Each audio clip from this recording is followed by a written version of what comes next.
Hey, we're back on. This is becoming a little bit of a habit, and a habit I don't know as long as I'm going to be able to keep it up, but we'll see.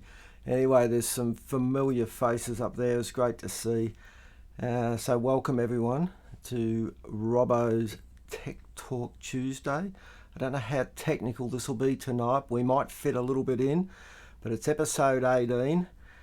And as much as we've tried to avoid all the controversy and coronavirus, COVID-19, whatever you want to call it, it's pretty hard not to see it when it's jammed in your face just about every day. But anyway, there's a fair bit going on behind the scenes. Many might not think that is the case, but I can tell you now, I know a lot of the hunting bodies, shooters, fishers, farmers party, ADA and so on, are putting a lot of time and effort into sort of representing us. And I know one person that has not only been a stalwart in the industry when it comes to being one of the first people to put a hunting TV show together and runs a fantastic shop, Moroka 30. I'm sure you all know Rob Fickling. So without any more further ado, I'm going to get Rob on now. Are you there, Rob? Look out, he's there, I can see him. That's a start. And we got audio. Hey! I'm here, mate. How are you? Yeah, good, mate. Good, mate. Like normally we would be talking hunting as we normally do. And we can tonight, as you said to me before. But I did ask Steve if we could please talk about hunting. I know, you've been flat out. I've seen your face. Even with your deep voice, I thought I don't know if it would be classed as sexy, but it was certainly different.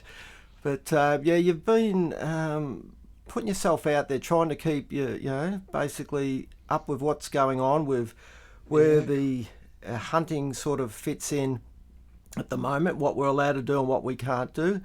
And I'll probably just say straight up, I think we all know that no one expected this sort of thing to be happening with this COVID-19, and we all accept that we've got to have restrictions and whatever, but I think it's getting to the point now that we sort of want it to be an even playing field. And I think that's where you've probably looked into it with, I know, Barry and all the other guys. And can you just give us a little bit of a sort of a summary of where you see we're at the moment, and possibly, I know I don't expect you to sort of know what's going to happen, but just maybe create a couple of scenarios and we'll go through some of the questions as we go. Yeah, for sure. Well, I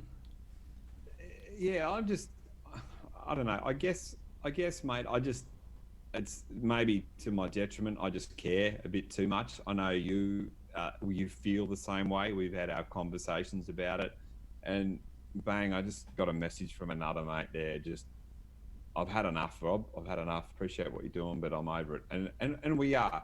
We accepted it at the beginning. We had to do what we had to do, and I take this thing extremely seriously.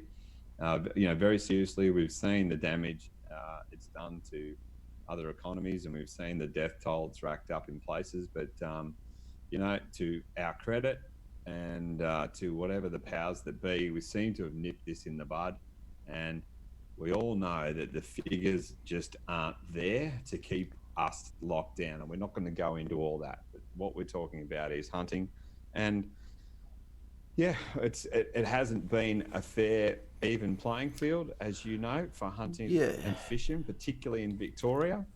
Well, like I said, I can probably accept the lockdown side of it, and I know we all have to do that, and I know for at least the next 6, 12 months, maybe even 2 years, we're going to have to really change our hygiene, social distancing and all that.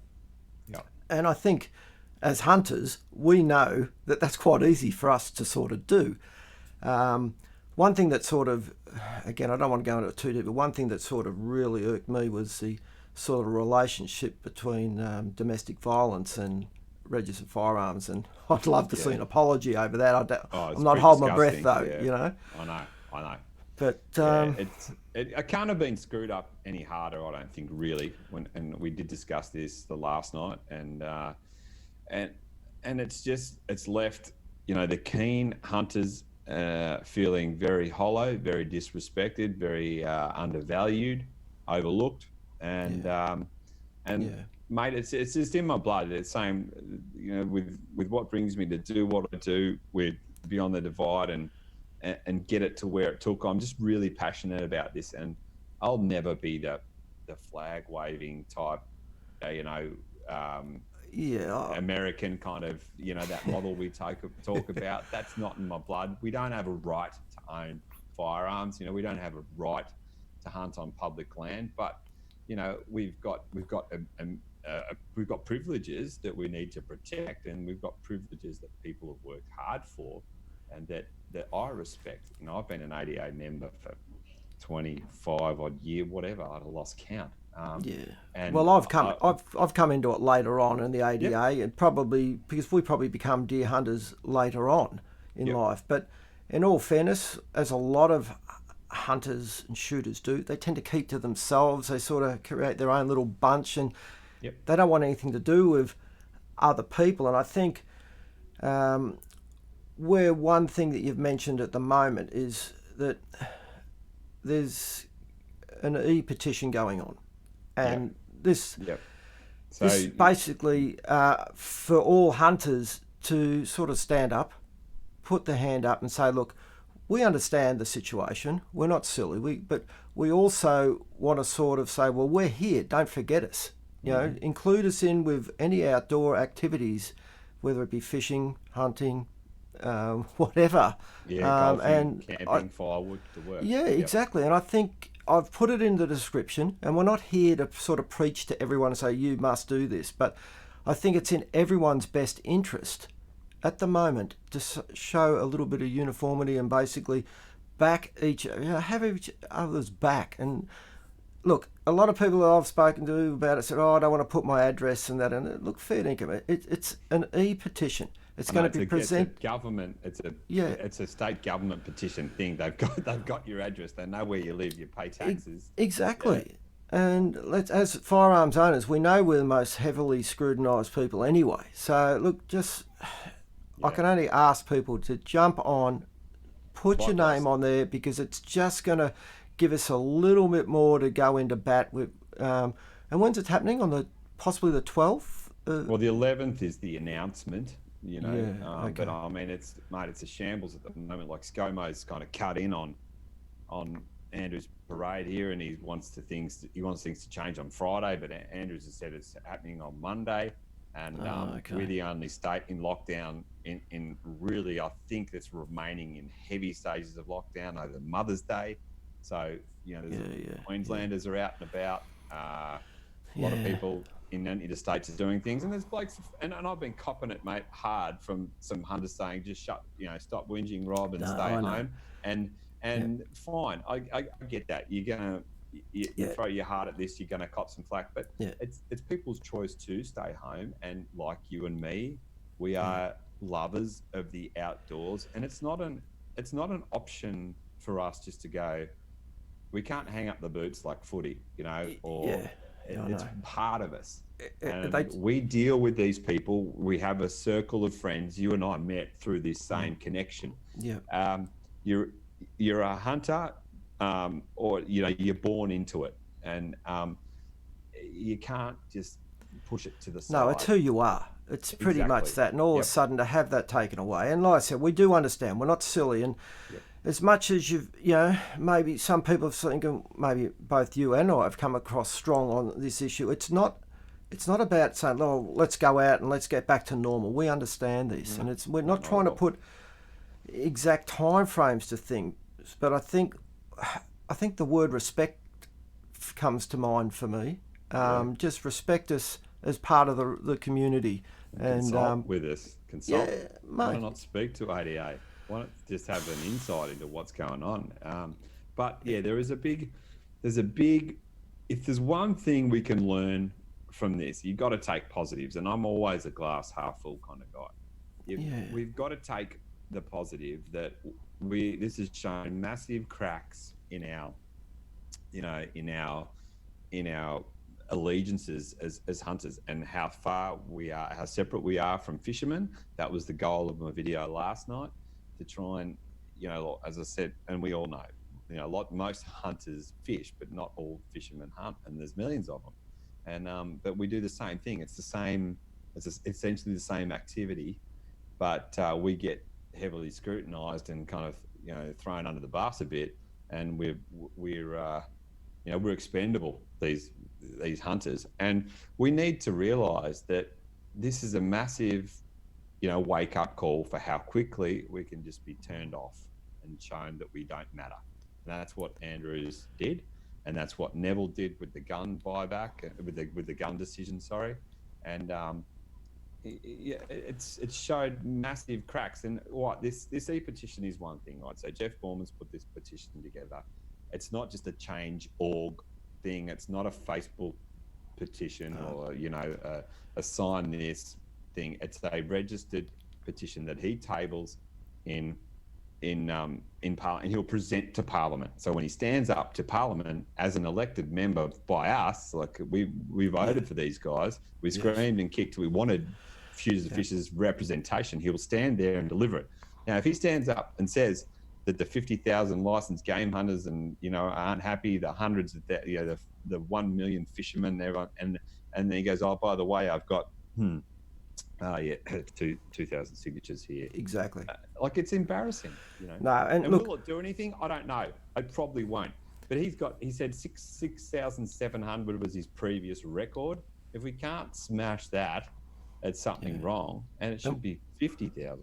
Well, when I checked it the other day, I think it was about 3,500, 4,000, whatever. And I can't see any reason why the amount of licensed hunters, shooters, that we can't get that up and just show a little bit of unity. And look, I think I'm as guilty as everyone else about bitching about things and whatever. But in the end, no point bitching after it's happened if you haven't had a go at sort of being part of the solution. Exactly. And I think this is what we've got to tell ourselves. It's so easy to sit back and do nothing and just think, oh, it'll be all right. And in the end, yeah, it might be.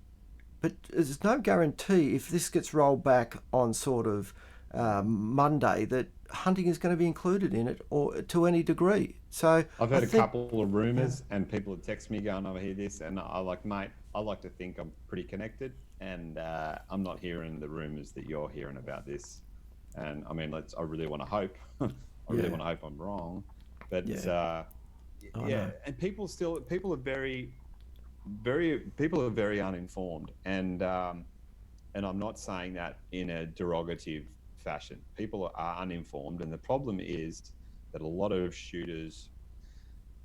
hunters, work in the shop. I know we have a good cross section of the hunters there, and I know there's the guys out there, and them that would hunt their 1 week a year, whatever, their 2-3 weekends a year, and that's enough for them, and that's fine. They can put their guns away, and for really voting them might be a bit too far right for them to sign up for join the Shooters of Fishers Party or something like that, and they'll just vote, across the table and down the line. And but you got to realise how these things affect us. And I'm happy with the employment situation. I've been self-employed my whole life. I got to get out there and earn it.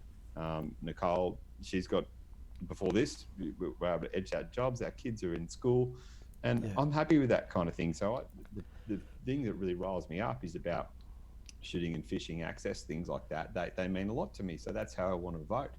And I think I can't expect other people to do that, but I think we really, the apathy and the she'll be right attitude of hunters. Yeah, I know. In this situation has exposed a few holes, and people still think they have an imaginary vision of the GMA, that this GMA is this one-all be-all governing advocacy body for hunters. It's not. It's a regulatory authority. People mightn't like that. The GMA is a regulatory authority to communicate and look after, to make sure these 50,000 hunters are doing the right things. Yeah. We're armed. We're in public land with firearms. We need to be regulated. Don't think we don't, because you're stupid. And the system mightn't be perfect, but that's what the GMA does. The gripes from hunters go up to the GMA, and they stop, because the GMA knows what it's doing. It has policies and things to work with, but it's not a agency to take on endless feedback and suddenly imagine that it can just waltz into Daniel Andrews' office and go, oh, by the way, the hunters aren't happy about this, we're going to change that. They get told what to do from above. Well, no different to the police force to a degree. You know, Yep. like they're basically they're there to enforce, but they're there also to educate. And what we've got to remember with all the GMA is most of them are hunters. Probably all of them are hunters or fishermen, you know, or fisherwomen, you know. Yeah, and people want them to be out there promoting hunting. They can't. They cannot promote hunting. They're not. Yeah, I know. They cannot be seen to be promote hunting, and they won't. They will steer its best course, and they will advocate for hunting to a point, but they're there to make sure to bring out the best in hunters and make sure the system runs smooth. The gripe that everyone has is with the minister, not with the GMA. The minister is solely responsible for these decisions. Yeah, and look, correct me if I was wrong, but I'm wrong here. But when you were talking the other day, you basically, from what I can gather, the fishers. Look, we should all be looking at backing each other up here, but the fishermen and the fishers, they seem to have better support in the political arena. Is that fair to say, sort of thing? Oh, spot on. Yeah. Yeah. They've got foundations. They've got, they've got the government working with them. I mean, they've done a lot of work. I was talking to Dave Kramer last night. He's on the Future Fish Foundation.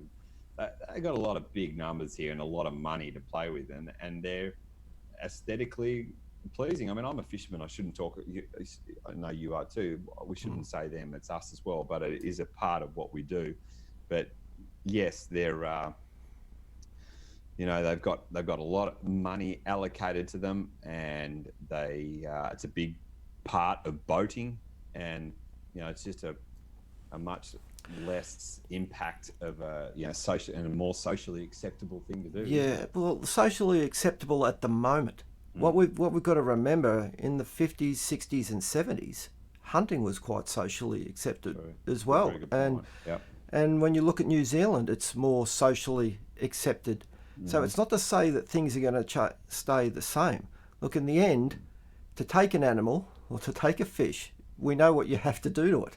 So, look, it's just how it's represented. And, and the sad thing is, mate, you hit the nail on the head there with that generational thing. And I spoke about this when I got up at the when we won that award in the city last year, and it opened a few minds, and I was glad that I had a captive audience there at Fed Square next to the station. But I said, it was only one generation ago that it was okay to jump on the train with a rifle and go rabbiting for the day. Yeah.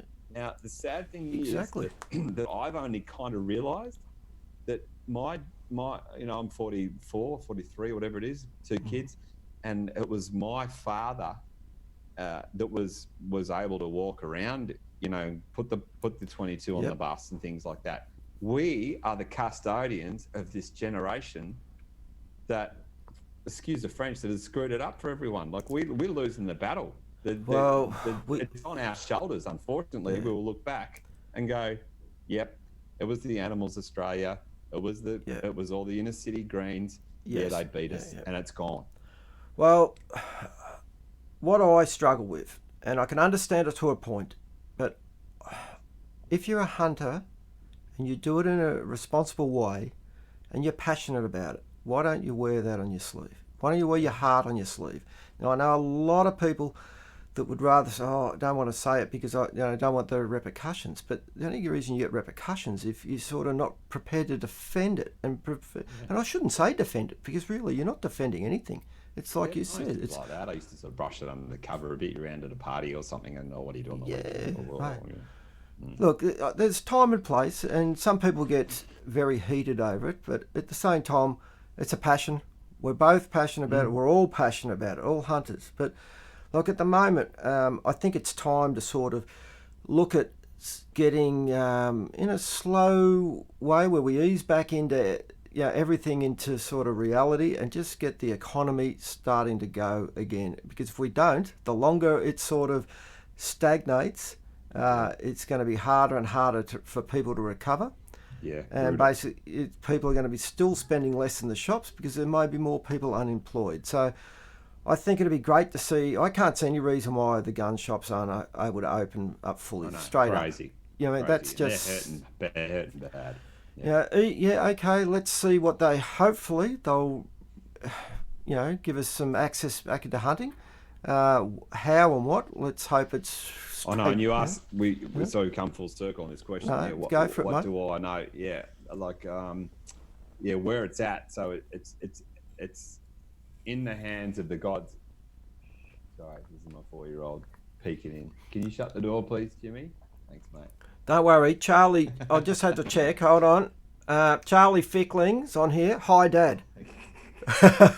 Yes, my boy has come of age with the 21st century, well and truly COVID lockdown. He's got himself a Google sign in his classroom. He said, "I'm going to watch on YouTube tonight." And I believe you received an email today Yes, too. that's right. Yeah, so I got an email from my son at home asking me, "Dad, saying schoolwork is really boring. Do I have to do it?"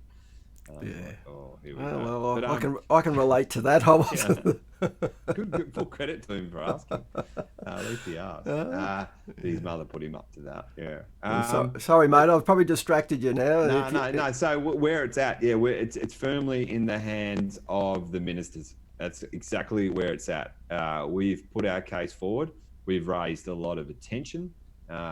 Certainly, Jeff Borman's been working hard, hitting the ministers daily. Barry Howlett at ADA has been, doing a great strategic course as per usual. Baz is so committed on these subjects, and he's very much, into the face-to-face sort of back end stuff, getting into these politicians, keeping them honest, working away hard for what we want to achieve. But it's all a bit of a one-way street at the moment. It's just that's all we can do is lobby, sign that petition for Jeff. Yeah. Excuse me. So when he stands up, he's got something to deliver, and we've got something to be proud of. And then write those letters. We'll publish them up here.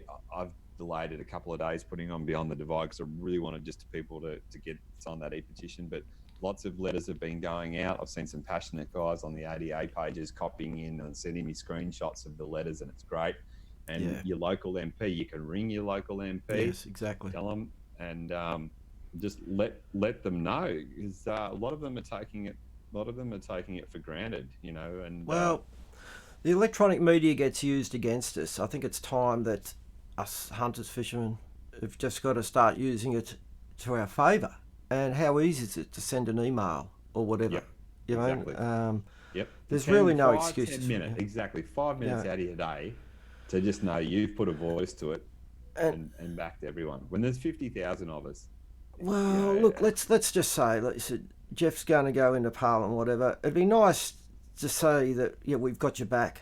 Exactly. And look, we did so well. We had a couple of Shooters and Fishers Party members in. We lost Daniel Young, and then Andy Medic came in from the Lunatic Animal Lovers Crazy Party, whatever they're called. Sorry, I might have got that wrong. And we get balanced out. 2 steps forward, 1 step back. I know. No. But you had one of the Liberal politicians on last night, and she's rural Victoria, and she's also a firearms owner. Firearms owner and an ADA member. Yeah, Barry Howlett put me in touch. Hello, things are looking up. Cindy McLeish, I know. How bizarre. No, but she sounded a very reasonable sort of person as well, and it was good of her to get on last night and sort of have a say. And look, it'd be nice if a few more politicians would sort of get on and onto these social media platforms like what we're doing or what you've done, and basically just give us a little bit of respect and basically understand that we're taxpayers, we're adults. Yeah, we pay their wages. Exactly. But we'll see what happens next week. And again, one positive. Sorry, we spoke. No, go for it, mate. Is that this lockdown, and with content providers like yourself and myself, and being sensible and articulate and passionate has got us a long way. And last night we were able to, I was able to get the deputy Liberal of the Liberal deputy leader of the Liberal Party to come on a live chat with Hunters. I would never have thought that possible a year ago. Well, to be honest with you, I didn't know. I'll be honest, I didn't know who she was because I don't, like most of us, we don't sort of follow the political arena to a degree because it's basically just been rotating so much in Australian politics. I don't think. Look, the last 20 years has been a shambles as far as I'm concerned for a lot of the political processes in Australia, and it's about time we got some decent leadership. And the sort of the seesawing Labor Liberal in and out leadership and the preference deals and everything. For sure. But that's probably to a degree beyond our control in the immediate future. But it's not to say that we can't, and I don't want to keep going on about it, but I can't see why we just can't throw a little bit more support behind them. And look, it's we can get the easy option, mate, is for you and me to go, bugger it, they're all clowns. Exactly. I don't trust them. I'm not doing anything. But it's the system. Whether we like it or not, we have to play the system and play it to our advantage. Otherwise, we get played. And I think more than anything, you just got to do exactly what we had the duck opening on the weekend, and from what I can understand, everyone did the right thing. I haven't heard any bad, anything, really, which was fantastic. And we're just got to keep doing that. Look, as much as hopefully we don't get through more frustration pushed on us, but the COVID-19 and all the stuff that goes with it, it's going to be frustration enough. I think we need to get back some of those things that are going to give us a little bit of relief, and as they all say, it's good for our mental health and realistically our well-being. We just can't have this on our minds all the time. We know it's there. We've got to work around it, but and I really, you and I really don't want to be talking about this, but we know the importance of it. And that's a good point now. We might go. I might just a few questions come up, and I will say, guys, just keep asking away. And Rob did say to me, this doesn't have to all be about COVID-19 and lockdowns or whatever. So if you've got any questions on hunting related stuff, by all means, fire away. I'm just going to go back here a little bit, mate. So bear with me. How organised am I? Switch out with that. And what's in it though? I know what the yellow stuff or the brown stuff is. What do you got? A lime in it? That's a chai tea. Oh right. You'll be like Daz, mate. You'll need you'll be off the loo in a minute. Canadian Club chai latte tea. Yeah. I'll just thank everyone again. Scotch and dry. I like to be a bit more relaxed. Talking to you is a lot easier than talking to the deputy or the leader. Yeah, I was going to say. I was a bit stressed out, mate. Yeah. Well, like I said, I liked your deep voice the other day, and then poor old Baz loses power, and he's just disappeared, and he come back in at the end. I thought, oh, you're a lucky man, Baz. You got out of that. He jumped on the generator. Guys just fired up the generator, plugged in his iPad. He had a blackout at his house. It was funny. Yeah, right in the middle of his piece too. But it's good. Like I said, these Zoom technology and that, we can use it to our advantage. And, we can. And mate, come next. Look, we can. And I hope we can just keep this going. Do more. Yeah. There's so many interesting things to talk about and chat about. But come whenever we've got a situation in the future, it's bang on here, and we're going to hold these politicians accountable because we can get them and say, will you come on or not? We do it in the right fashion. It doesn't need to be any aggression. It just needs to be state the facts. Mm-hmm. We just got to be sort of the bigger person, as you say. Correct. And last night was great. And thank everyone for being, polite and well mannered and respectful when this is a ministry dealing with.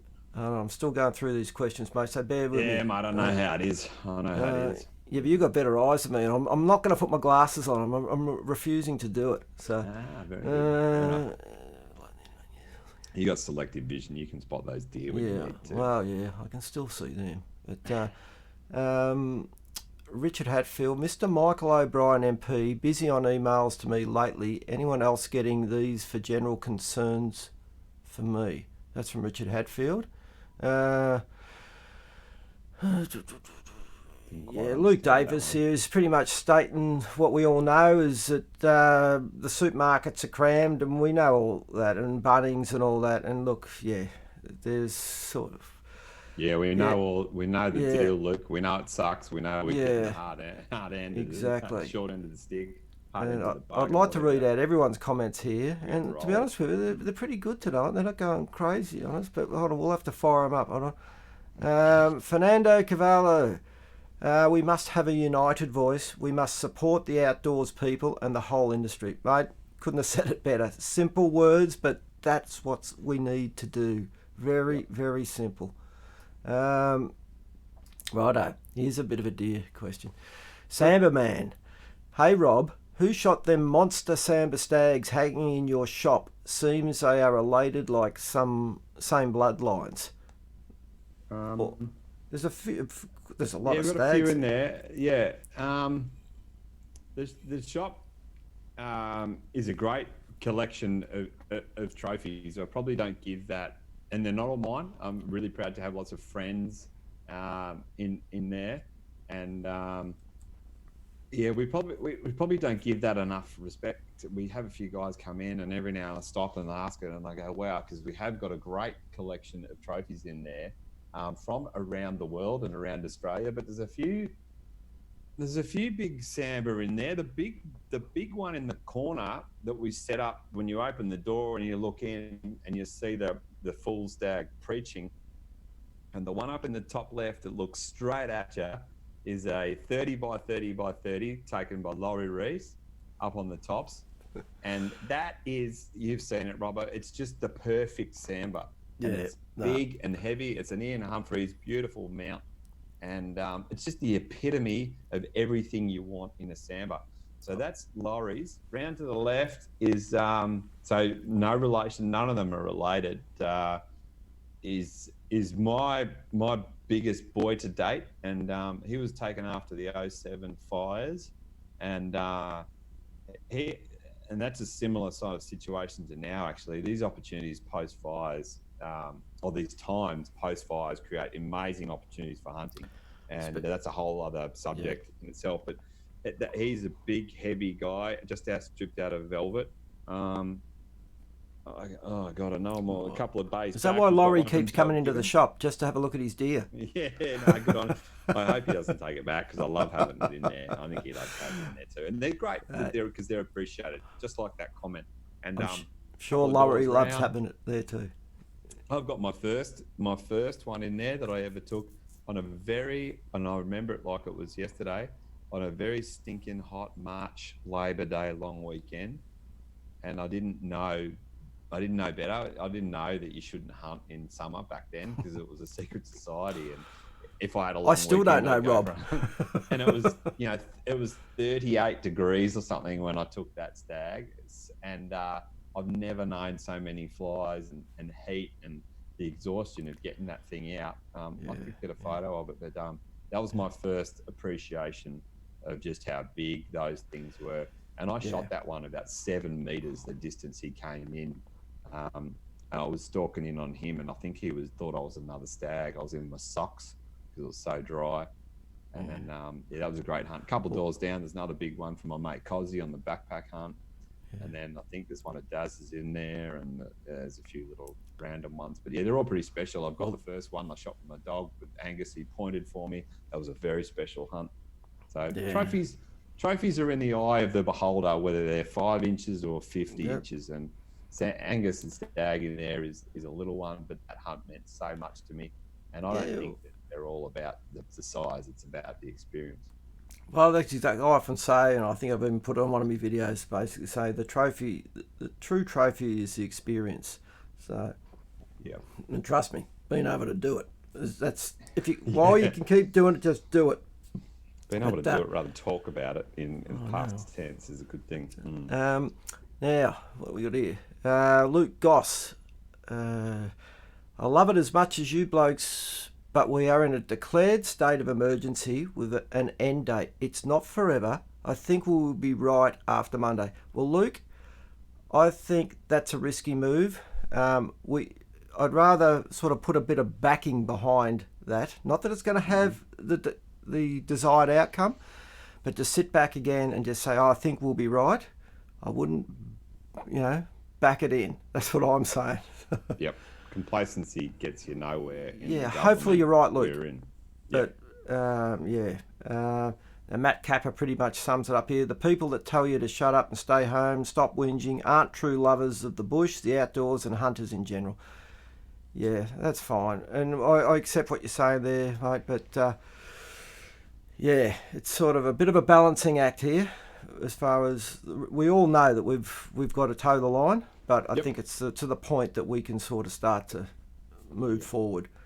Matthew Warren, it's our way of life. If we practice social distancing, hunting is a perfectly COVID safe activity. I think it's probably one of the most safest. Exactly. All right, what do we got here, Rob? Hold on.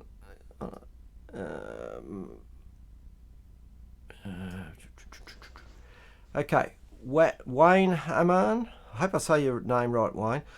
Beyond not being allowed in the bush, not being able to legitimately acquire a firearm is something I've never thought I'd see in my lifetime. Good point. Point. Well, hopefully that'll change. But this again is another reason why we sort of have to stick together. Don't just. And I would agree, mate. I would have, if someone said to me, when were we? I was over in Stewart Island hunting whitetail in February. NZ has been a second home to me for hunting over the years, and just waltzing over there on another trip. Taking it so for granted down there with my mates, coming back to this, and then having firearms taken away, having hunting on public land taken away, having international flights, all the boys that lost their tar ballots, all the boys that lost their Wapiti ballots, all my Kiwi mates that can't hunt, bizarre. So strange, to be.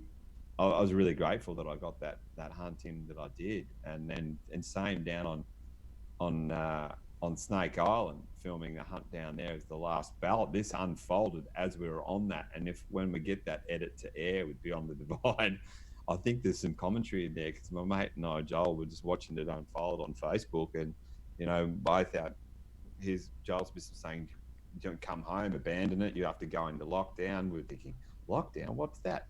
14 days quarantine. Nicole was, "Look, you should come back. The kids' schools are going to shut," and we're just going, wow, what is happening with the world? So bizarre set of circumstances. Yeah, well, I'm shocking with all these names of different shows. What's the big show in New Zealand boys are doing? The Hunters Club? Hunters Club. I don't know if you caught their one where they basically had a lockdown hunt, and they end up having to basically get helicoptered out because in the end they were told, "This is it, you got to be out," and all the helicopters went in. Yep.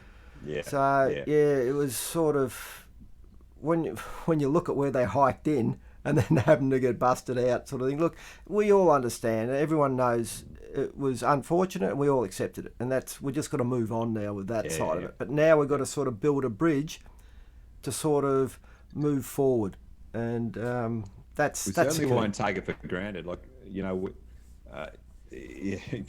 Getting back up for that. Doing a bit of pest control the other weekend, that was just wow! I couldn't believe just how good it was to be fresh air in the hills. I know. And look, for people that I don't know if this is just. I know we've looked through this, and you've had it clarified as well. And basically, at the moment, is it just Victoria, Rob, or is it Australia? No, I can't speak for interstate. No, the rules that we're playing by is Victoria. Yeah. Because obviously for myself and that, we do a lot of pest control as far as eradication of rabbits, foxes and whatever. And at the moment it's sort of lambing season and whatever. A lot of farmers are lambing, and the foxes don't stop, So there's, for those that don't know, there is a rule there that says for unpaid or paid pest or weed control on farming areas is part of the allowable activities, hunting. Yeah, for travel. So it's a valid reason to travel. Yep. Yeah, and basically all we would probably advise is just if you've got farm access and whatever, and you are doing pest control, probably get some form of written letter from that property owner or whatever, just to state what you're doing, and but double check it. But we're pretty confident that that is I cleared it good. cleared Yeah. with the GMA, and if you get that letter, Yeah. and the best thing is to state that you're a trusted operator on that area, on that parcel of land, and you're insured with your ADA or your SSAA membership, and you know the area well, and then you're conducting your pest control activities. That's the reason. And realistically, most places, most modern vehicles, you can fuel up in your local area, you can get your food in your local area, you can basically drive up there, get to the property, do what you got to do, and drive home without having to have any involvement along the way. And, you know, again, it's pretty common sense as far as... Which is what we normally do anyway. Yeah, I know. Early morning, late. We all got that annoying mate that when you go up the bush and you go, right, I'm packed and ready to go, and he comes around and he goes, oh, I've got to stop because I want to get some. I'll shop on the way. Yeah, I'll shop on the way. No, you won't. And then he wonders why he doesn't get the invite next time because you weren't organised, mate. On a time limit to get up the bush. Yeah. I made the mistake of scrolling down, Rob. There's a few. Oh, really? There's a few on here now. I'm just going to have to filter through them a little bit, guys. So we do appreciate everyone jumping on, and like I said, ask a hunting question. More hunting questions. Well, Lee's on.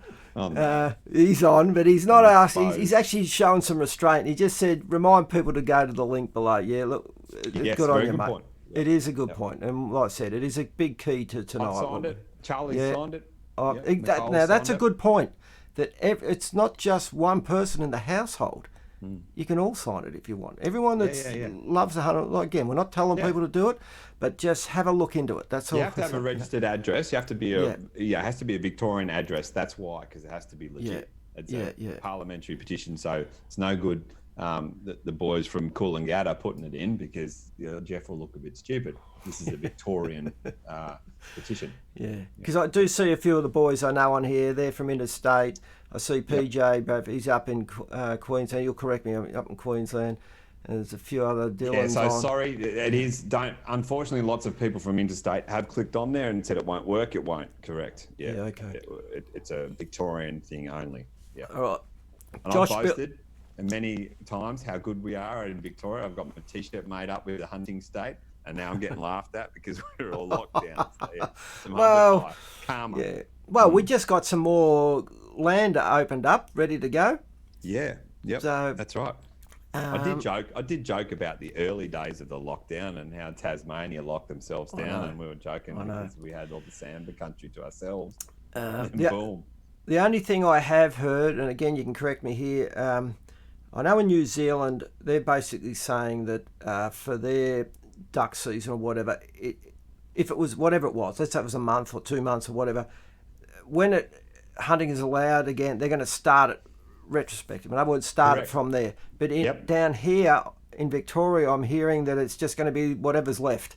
Yep, exactly. Which sucks. Which shows the minister's contempt for us. New Zealand have looked after their hunters and said when we go back to drop back to stage 2 and it's on, we'll give you 2 weeks notice. Then we're going to have a duck opening. That's respect.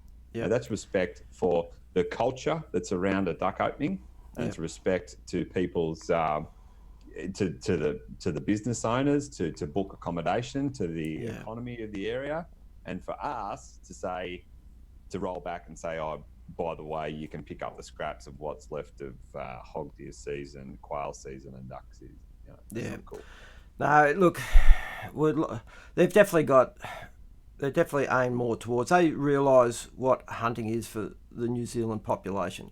It's just a shame that we're not at that point in Australia, and the only way it's going to become closer to that, again, is for us to all sort of start to wear our hearts on our sleeves, a little bit more. I know it can be hard. I don't want to go on about that. But the other thing what we've got to do now is just show how much it generates into the economy. So if you can afford it, go out and buy what you can in the shops that are open. And when it all gets back, go out and enjoy yourself. That's all I can say, and do it, within the rules. But spend that little bit extra. But Josh Billing. I hope I haven't read this out again. I don't think I have he said, "Love both your work, Rob. Thanks for really getting in the ring for all of us and taking a few uppercuts for us." What's mate. both your thoughts on hunting around King Billy, Howard, Never heard of it. up the Howard High Plain up there? Look, great spot, mate. Yeah, rip Yeah. up. Yeah. That it is all that area, that huge tops area, is productive Samba country. I wouldn't say that particular area is better than any others. That sees a lot of traffic. You got your major roads coming through there. It's very high, so it's going to be gated off in Not another too far month. away. Yeah. Yeah, 5 weeks. The snow would have come in there hard on the weekend, and the Samba will push down out of there, and it's all behind gates. But it's all good country to explore. Yeah, and one thing too, a lot of people, like a lot of guys are Samba hunters, serious Samba hunters, got some serious vehicles, but there's a lot of people that don't. Yeah, that's not the place to go. We don't. No. I'll tell you. Can I tell a funny story? I've got so many funny stories. Can you give me one? Yeah, go for it. I did a particular trip up that area, and the national, the park's big place, and it was a late season hunt, and often joke about most of the places I go and when I backpack hunt, I've never seen people. I've only bumped into a couple of people I could count on one hand, and I like to push right out away. I don't think I get any more deer than anyone else, but it's just me. I like to be alone. I like to be isolated. And anyway, in this particular spot, and it was warm, having a sleep after the morning hunt, came back and had sort of a midday snooze before getting out. I'm in my swag. It wasn't a backpack hunt, and I hear this sort of jingle jangle and clattering of female voices, and I'm thinking, what the heck? Are you serious? And these two young girls come walking along the track in there, looked like they just stepped out of Kathmandu, and were decked out head to toe. And I saw them coming. They hadn't seen me yet, and I thought, I'll put my rifle away and just look a bit decent. I'd do that, and not to scare anyone. And stood up and said, "Oh, hey guys," and they're like, "Oh, what are you doing here?" And I said, "Oh, I'm hunting," and they said, "Oh, wow, did you catch anything?" I said, "No, not yet, haven't caught anything, but still going." And I said, "You girls are have got a bit on. That's a big walk where you're heading." And they said, "Oh, yeah, we're going to such and such a mountain out there," and the mountain was there. I'll get this right. And they thought they were going that way. And I said, "Oh, right." I said, "That mountain that you're trying to walk over is there." And they got their little book out, and they went, "Oh, really?" And I said, "Yeah, where you're going, girls, there's no water." This was like a high 20-degree day. No, it was just before the park shut, so early December. And and mate, they were about to get themselves into a serious bit of mischief where they were walking. And I said, "Look, I'd really reconsider where you're going, and but firstly go to the right place. You need to go there." And they had this book that looked like a kid's map, and it had and they said, "Oh no, we can get water there because it's on the water point," and there was this thing with the tap, and the water point is like a spring soaking out the side of a hill, and they were way out of their league. And I said, "How did you girls get up here?" And he said, "In their four-wheel drive." And I said, "Oh yeah, we came up the track in our little Hyundai, and until we couldn't get any further, then we stopped and started walking." And I just thought, wow. And I straightened them up, and they were persistent on where they're going. And honestly, I drove back the next day, and the first thing I did was look on the news for reports of 2 missing hikers. Because I thought where they were going to none it. And my mate reckoned, he said, "Mate, they would have got out there and just seen the country, how big it was, and got terrified and come back." And I think they did. Oh, especially once it starts to get dark and then windy and whatever. And the romance soon goes out of it for a little while until you start to appreciate all the little things. Yeah, but like Steve said, heading up there is serious four-wheel drive country, and it's big country. It's very alluring and exciting for some, but terrifying for others. So, and the weather can change very quickly. So I've been snowed up in there multiple times in December. Yeah, without a worry. Yeah. All right, there's a few people basically saying there's 40,000 deer hunters here. We need some signatures. Go on your PJ, is pretty much on the money. Luke Davis, I know he's, besides being a butcher, we won't hold that against him. He's got to teach me a few of the cuts though when I catch up with him. He says, I live, breathe hunting. It's in my blood. Every daylight hour that I'm awake, I'm hunting or thinking about hunting or watching videos on hunting. I can vouch for that. Mate, He does I watch think, a lot. yeah, especially at the moment, there's a lot of video watching going on. He's a passionate man, Luke. Nick Trajovski is just signed. Good on you, Nick. Champion. Rick Fletcher, I pushed hard to try uniting bush user groups early, even before they banned ammo to non-PP shooters. The results were confronting to say the least. Maybe different now. Everyone's been locked up. Yeah, well, like Sorry, I said, who was that? Who was that? Rick Fletcher. Rick, yeah. Rick, yeah. I get that, mate. I think it's what Robbo and I spoke about earlier. We're in a different space here. Like, it's great to be amongst friends, but I think we're the ones that can't take no. Like, there's a lot of people that can go for a bushwalk that once a year and be done with it, get their sense of nature, and then come back and sit on an iPad. We can't do it. No, the amount... Look, I think we all don't spend as many days out in the bush as we'd like.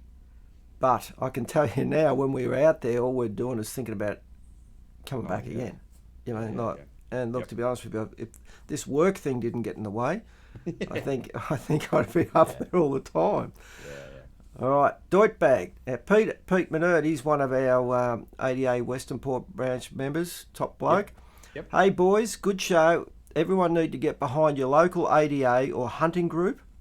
Also sign the petition by Jeff Borman and send those emails off to MPs. Well, I think you've pretty much covered it there, Pete. Spot on. Perfect. Yep. Oh, geez, Luke's fired up tonight.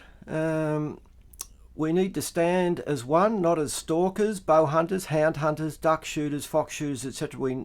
We are nothing, is that we have to stand as one community or don't expect to hunt again. Well, hopefully it's not to that extreme, but yeah, you're spot on as far as we do just need to represent ourselves as one. So, yep. And we need to bring all those fishermen across. Yeah, well, like I said, most hunters are also fishing. You know, love fishing too. I may not be very good at it, but I still like to have a crack. You know. Yeah, for sure. Rick Fletcher, I joined Shooters Union as they were doing a bit early on. Is there any other groups that need a membership, not rich but willing to spend on this? Well, the jury's out with a lot of them, and I think just probably stick to the major ones. That would be my advice at the moment. Or do your research. Again, it's not for me to comment. What do you think on that one, Rob? Look, there's a few out there, and I love everyone's passion, but you've got to back the big players and the guys that get results. And ADA is a clear standout here. They have, their motto is advocacy, and they've got the results on the board. They're fighting. I mean, look, I'm a passionate deer hunter. I love quail, foxes, everything. But deer is my main thing, right? I'm not apologetic about that, but I love I just don't get enough time to do everything. But deer, for me, I can't hunt deer without public land. I need both those things. They're intrinsically joined for a Victorian and an Australian hunter. And particularly with Samba, there's something very special about Samba. There's something very special about the land they're on, and we need that public land. And ADA have consistently delivered, protected, advocated, and expanded public land. And you just can't knock the results and their and their commitment to that. So they're a standout for me. Well, I know I see the work that Barry does and everyone else that's involved with it, and he's a pretty passionate sort of bloke, and I'm sure he does a lot more hours than he should be doing, and he just good on him. That's what I'm. So I would say, ADA, SSAA to a lesser extent, that might get me in trouble, but SSAA are a big organisation. This will get me in trouble, but I think they're splintered. Well, I think the key is all of them. We just got to hopefully get them all, which we've seen over the last week or so, that they have been working together as much as possible behind the scenes. We may not think this, but I'm sure they have. Yeah. But, I mean, I'm not on the payroll of any of them, but I just get my best results. ADA get my vote because they get me the best results, because I want to go to public land and I don't want to be kicked off it. I'm sure I could speak for Rob here. None of us want to be talking political agendas at all. We just want to be out hunting. That's the last thing on our mind. But the trouble is, we've sort of got to use this to our, where it's required, and this is a time that we need to sort of get on board with it. We hunt in the national park because ADA protected it. We hunt on Snake Island because ADA got that. We hunt in Eildon State Park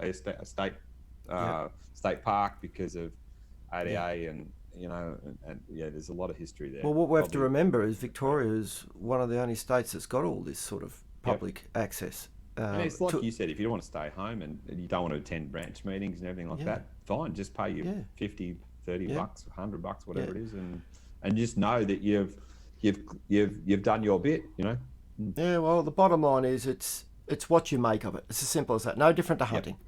Yep. No different to hunting at all. What have we got here? Saying things. This is Rob 14539. Saying things like they can't do that or that'll never happen is the norm now, and apathy will be our undoing. Yeah, it's very, very true. And this is what the old "she'll be right" is not what the Greens and everyone are saying. Animals Australia is thriving on it. They're relying on us sort of being disjointed. And I can tell you now that we're not. It's just that we need to just show it a little bit more. Anyway,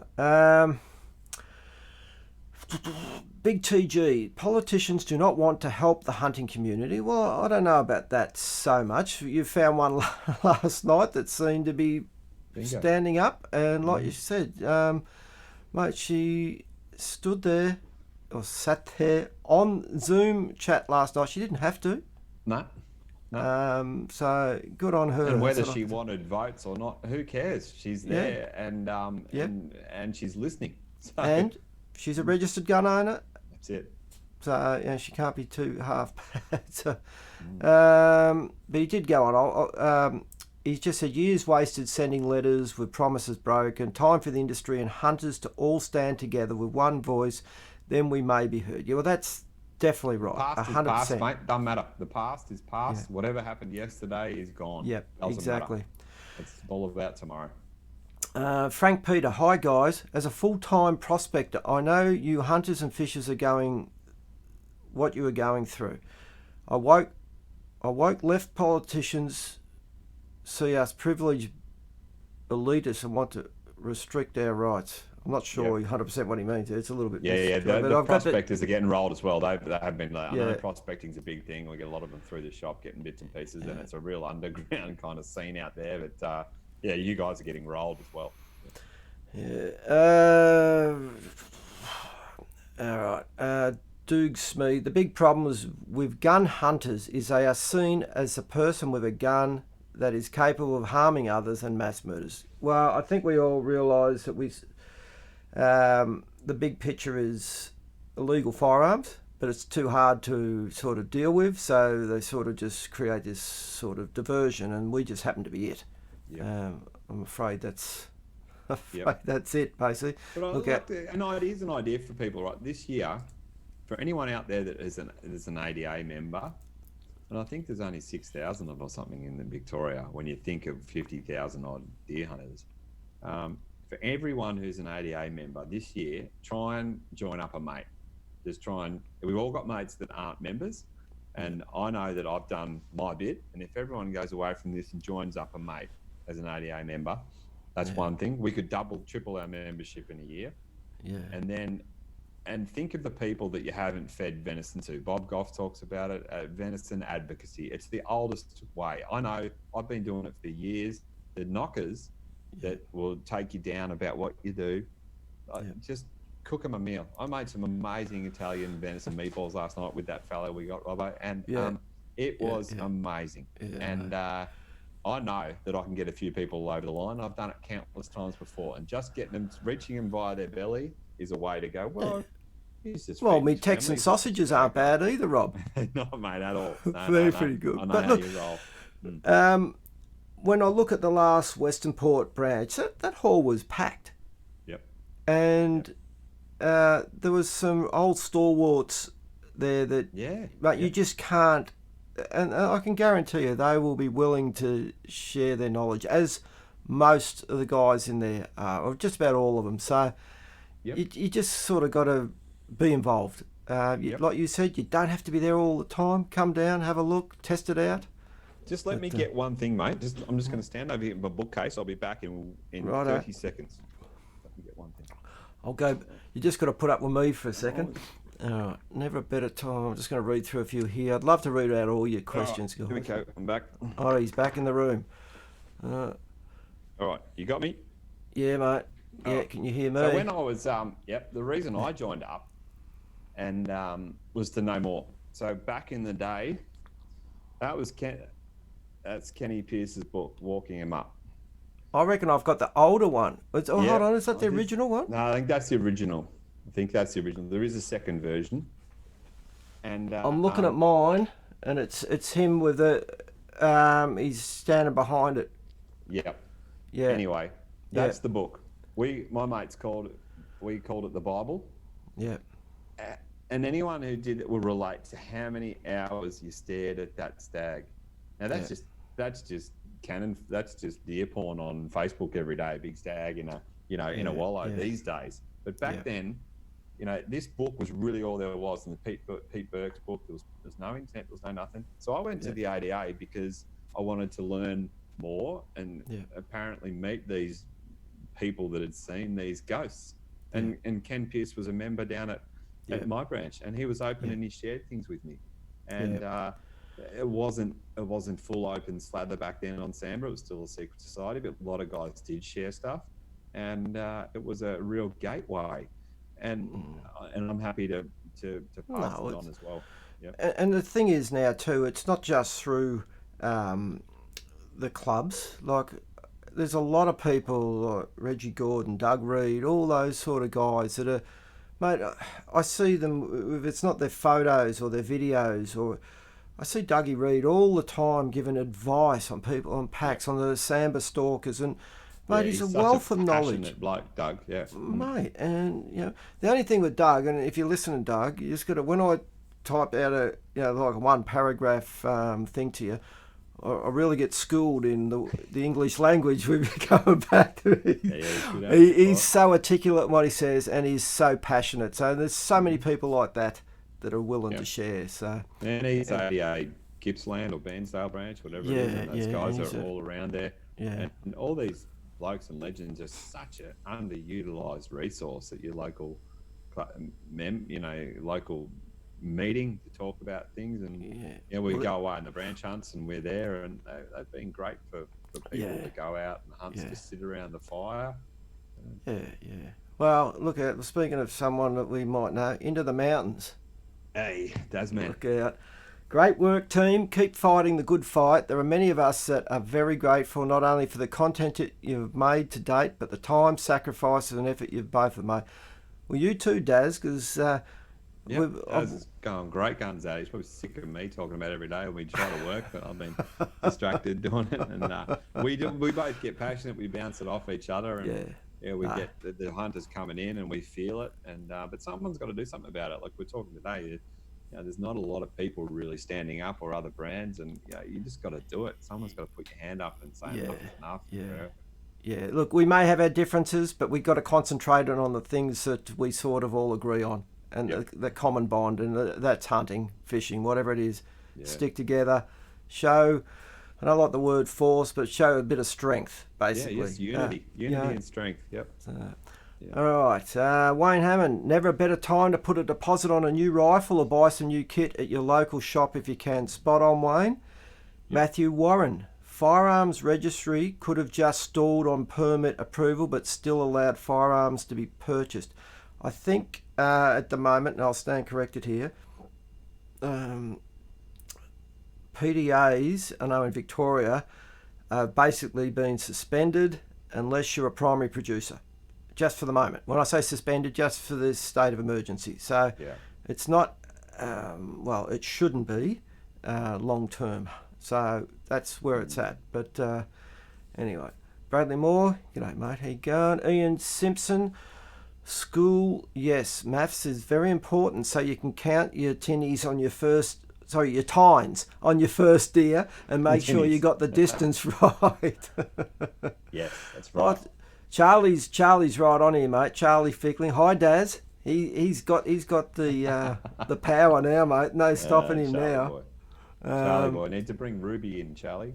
Yeah, and speaking of there's a mad, keen, passionate hunter in the making as well, mate. He's he loves it. Well, yep. Yeah. I'm not pushing him, just letting him grow. No, that's it. And that's loves hanging out with you fellas and being included. He thought it sucked this year. Yeah, well, he'll be right. And his little brother, he calls it the dumb virus. He said Corona's dumb. Yeah, well, can't say I disagree with that. Here we go. All right. Deer Hunter 338 Mag. I heard today that the Wildlife Act is being reviewed at the moment by a female that's greener than green. Is to be true? Well, I don't know. I have no idea. Knowing about that. Yeah. All right. What we got here? Just a few people asking where the link is for the E-Petition. And thanks, guys, for answering. Robbo will post it if he hasn't done it already. The link's on Beyond the Divide. Yeah. It's a direct link. And it's basically, just about to put your name and address on it. Look, don't stress. Just it's worth doing.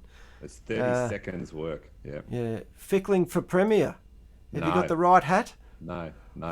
I'll have nothing to do with politics. I'm in politics already, up to my neck. Trust me, you shoot an animal on TV, you're instantly up to your neck in it. Yeah. Mate, I know. I'm telling you now, that delete button comes up quite handy on the comments. Block and delete. All right, I've got a few here. Okay, is this Ruby coming in? Yeah, this might be Ruby coming to say good day. To all, here we go. Oh, this is the new member of the family. This is little Ruby. Hang on, just covering my mic. Take it out of YouTube, Ruby. Oh, the sad. Well, have you woken her up? Yeah. She's about 16 weeks now. Is she 14 weeks? Not even 14, maybe. German short-haired pointer. A lot of you will remember my beloved Angus, who we lost a couple of years ago.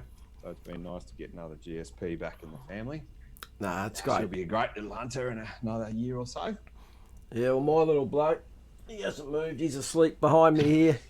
He's 14 now, and he's just happy to be next year. And I think that's a good part of having dogs. Is just, especially with the age that Charlie is now, it's a special time for him. So I love it. Yeah, she's getting spoiled rotten. All right, here we go. Matt Kappa. Hold on. What's this? Outdoor as. Here's another trouble. Sounds like we will only be allowed to go hunting once we have downloaded the app. Download your app yet, Robbo? Do I have to answer that? My phone's very slow at doing those sort of things. It's got a reject button on it. Yeah. Matt Kappa. Rob. Always good we get more land open. What do you think about the grazing land opening up to hunters? And have you heard about when the maps will be available? The grazing, that's all on the ADA's website. Barry's been working very hard on that. It's all up around, it's all up at Dargo sort of area, up around Treasures and all that. I haven't hunted much up there. It's good hound country. The hound guys will love it. It's great to see some more hound access coming up. And as Barry was explaining it to me the other day, it was red tape that was holding up. You could hunt on it, but you couldn't carry a firearm on it. Yeah, I'd heard the same. Yeah. So you could be busted for carrying a firearm on it. It was a silly law, and it's just cleared up some crap in the system really. And got a lot of good. A lot of it's thick. It's really good hound country. A lot of it, and the maps will be updated soon. But I reckon if you jumped across onto ADA's Facebook page, they'll have a link there to where it is, or just send an email. I'm going to try and do a chat with Barry about where it is and what he's opened up soon. But yeah, that's ADA's ADA's call, and they deserve the accolades there for sure. So well, it's just good to see more opening up and not closing down, mate. And this exactly. again, it's a big clap of the hands for that one. So, it's huge. Yep. Yeah. Edge of the Outback. It's Nathan. Hi guys. Hello from New South Wales. Tonight should be a great live feed. Question for Rob. Ooh, look out. What will be your first hunt once we see some restrictions lifted? Good question, mate. I'm like everyone else. I had so many plans in place, but we just haven't been able to plan anything. You haven't been like we had so many ideas, and mate, I'm like everyone else. The ideas start when you're driving home from the last hunt. It's like, I didn't go in that gully, and so, mate, I would. I've got a few filming plans that I've sort of got to roll out with. I've got to sort of put my business hat on there, if you can call it that. But so I would just love to just head away with a couple of blokes up onto the state forests and go for a deer hunt. I'm just missing that terribly. That's what I would really love to do. I'm sure Robbo and Daz can relate. We just want to get up the bush. So drop me anywhere. I won't be picky. Just let me go 2 hours from home. As long as you've got a nice fire overnight. I know. I'd probably go to my favourite old gully up at Eildon and walk over the boot marks of 100 other blokes that have been up there. But wouldn't matter if you've seen a deer. Wouldn't matter. No, I just want to be up the bush. That weekend where we dropped a couple of fallow to control pests, and we just all weekend we were saying how good it was just to be up there and into it. And I just want to be in the bush. I really don't care. Just let me get one hunt out of the way, and then we'll start replanning. And the best part about hunting, as much as we might do it as a solo activity, is just sharing it at the end of the day. Now we'll have to be 1.5 meters around the fire, so we just have to make the fire bigger. Yep. But I think we can handle that. And after that, if you give me one deer hunt, I'd really love to be out west New South Wales. I don't know where you're from, mate, but I just love northwest New South Wales. As much as I love my mountains, I love that flat country and chasing big goats and dirty old pigs. Yeah. Put us far. And you were lucky enough just before the lockdown to get your Snake Island trip in? Yeah, that's right. Yep. Yeah, and the weather was even good. Oh, it was magic. Yeah, it was like today. Today was a beautiful day down here in Victoria. We should have been up the bush today. Oh, I know. I've seen the sun come out while I was in the city. And I thought, this is not on. That north rolling spur on the sunny side. If you weren't up and about on that in a deer, you're not in it. All right, Chris Murley, hunting question for you. I've been using lockdown to get kitted out for a deer hunt. Good. Can you recommend a reasonable knife for dressing and skinning large and medium-sized game? Robbo, you want to go? Well, I tend to use smaller knives than I probably should. I usually have a few. Mm-hmm. The best knife's the one you know how to sharpen. That's the first thing, and the one you've got with you. Exactly, the one you didn't leave in the car. So I always usually have a couple of knives, but most of the time, look, I've been using just the Benchmade. Oh yeah, we're both massive wraps for Benchmade. Yeah, they are unbelievable. So I did that fallow, the whole thing last night again with my steep country hunter, and I can't tell you the last time I sharpened it. Yeah. As far as normal, like that's your hunting knife, but you also, I think you want a set of sort of more like sort of chef's knives when you get home. As far as I like anything from the Swebos, the Victoronics to Dexter Russells. They're probably my favourites for sort of cutting up the cuts of meat and just have them in a roll, but. Realistically, we have an entry level kit called the Butcher Lot kit from Outdoor Edge, I think it is. Oh yeah, and they're a great kit. $120. They've got honing knives in them. They've got the little saw that you keep in your pack for splitting out. If you get into your meat breakdown stuff later on, you can get a bit picky and start cutting some ribs and some rib racks and things, and that's a really cool way to dress up your meals. And they've got a boning knife. They've got to sharpen a couple of different things, but. For me, it's just a 4-inch, drop point Benchmade steep country hunter, orange blade, so I don't lose it, and good little sheet. I think the key, like I said, is just knowing. Look, I'm shocking at sharpening knives. I can do it when I need to, but I never sharpen them as often as I should and when I should. And look, It's easier to keep a knife sharp than to try and sharpen it once it's blunt. So just get into that habit. That's the key. What have we got here? Luke Goss. When are you blokes starting the talking hunting TV show on 31 like Kramer and Ring? Maybe Trolley could do both. Yeah, well, No, it's not Mike. That's Rob's the TV man. Channel 31 have been keen for that. I've been keen for that too, but the logistics of it are pretty tough. But it's a good point. As in hunting logistics, like what you can sort of cover, or no, just the logistics of getting the show to happen. We are interested in it. Yep. I need to ask Robbo here if he'd help out, and now we're going to be good at it. Like I said, I usually put my foot in my mouth. It's a good idea. I think we need to think about it. And Talking Fishing is a great platform. Channel 31. While we're on this subject, Channel 31 did want to help us out if we could do it, and we are thinking about doing something like that. I would love to do it, but the time involved in this thing and your toll on your sort of personal life is real.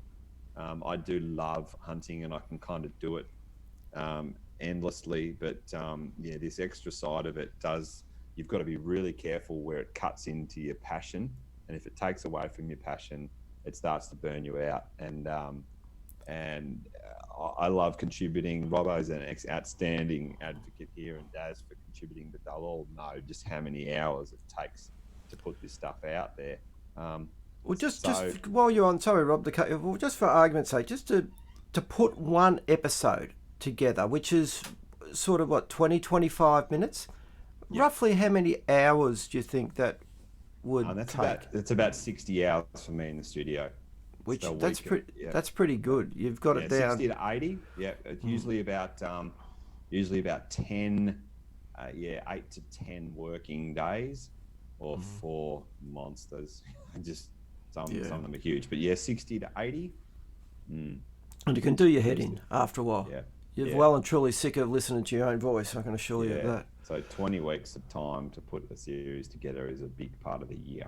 Yeah, and then you've got to run the shop and whatever. Yep. It's a massive thing. And then, like I said, this is thrown into it. So anyway. The Channel 31, sorry, just while I go back to that, Channel 31 are in real deep trouble. And so's sort of Beyond the Divide will go on in some format one another, but we're rapidly losing all of community programming. So Sydney fell off a few years ago with Turnbull's cuts. Brisbane followed. Perth just folded, unfortunately, and it's Adelaide and Melbourne left, and they've been told that they won't be getting a license renewal after the end of June. So I won't be putting a series out before June. I won't be able to finish it in time with the COVID restrictions. And the Minister, Paul Fletcher, has told them that he won't be renewing it. While we're all happy, and I'm saying everyone to write letters if you're in the mood, smash Paul Fletcher, because he's the Minister for Communications, and he's said that community television apparently isn't important, and the spectrum that they broadcast on, this imaginary space up there in the universe, needs to be used for something, but they haven't said what. Turnbull said it years ago, it didn't use it, it just turned into online cooking shows and infomercial channels, and it's criminal to think of all the shows like mine that are being that don't have a platform and that are getting cut off. I've been told by all the major networks, Channel 10, Channel 9, Channel 7 Mate, all their subsidiaries, that they've said to me, and this is a frustrating thing, I'll be very honest about it, and a lot of people said, why don't you put your show on? They've said, Rob, look, you've got a great show, you've won some awards, the content's fantastic, but we can't air it. It's too risky, and we can't show animals getting killed. We can't show promotion of firearms. You speak passionately about hunting and firearms, and you're a promoter of firearms, and it's against their code. And I think it's absolute bullshit, to tell you the truth. I think that sums it up, Mark. And so that's why it won't happen. Unfortunately, I do not like to lay down easy at these things, and I fought so hard to get Beyond the Divide on 31 and create, a platform for others to follow, and I'm really proud of that. But I can't break through these networks; they won't budge. And I'd rather they just said your show's crap, Rob, we're not going to show it, than actually say to you, it's really engaging content, it's a great program, but I haven't got the balls to air it. Because if Sorbent rings up or Toyota or someone that's a paying sponsor and they get, this is how it works, people, and realise that Animals Australia then lobbies Channel 7 mate because they're promoting a hunting show. Animals Australia lobby Sorbent or Toyota and say, you're paying for the promotion of a channel that sponsors hunting, we will lobby you to get that taken down. That's how it works. Well, mate, this is a classic example of, never to take anything for granted, isn't it? Because we've all loved all these shows that have grown on Channel 31. And to be honest with you, I don't watch a lot of TV. But if I do flick onto something, first thing I do is scan through what's on Channel 31. Now, all of a sudden, that's going to be taken away from us. So, realistically... And there's great car shows on there. There's fishing shows on there. There's automotive... automotive shows. There's music shows. The guitar. It's been a huge platform, and it's just criminal to have that taken away. Shane Dunlop, the programmer in there, is working hard to save it. But, I'd love to say we can do what we can. I've written all the letters I can. I've screamed at these ministers. I've done what I can. I don't think we can do much more than other than just public ring and say, you watch this as well. But it's an uncertain future for that. Well, TV was always going to be a challenge at the best of times, but even YouTube now, I can assure you, is getting harder and harder and harder. And people often say to me, why don't you put this up with cutting up an animal or doing all this? I said, well, in reality, you can only push it so far. And as much as we know that's part of it, part of hunting, and there's nothing wrong with it. Meat doesn't just roll up on a little foam plate in the supermarket. It actually, an animal has to perish for this to happen. But, as you know, as much as we're a regulator on TV, YouTube's fast becoming a regulator of your content as well. Exactly. So it's hard. Just for everyone out there, understand that this is not guaranteed to be able to keep going. And look, you've now put stuff onto My Outdoor TV, which is basically literally an outdoor pay-to-view. And I think this is a way that people are going to have to start to accept there's going to be the media. If you want to keep watching your hunting, fishing, whatever shows, in the end, you're just going to have to be prepared to pay. And realistically, I don't think that's...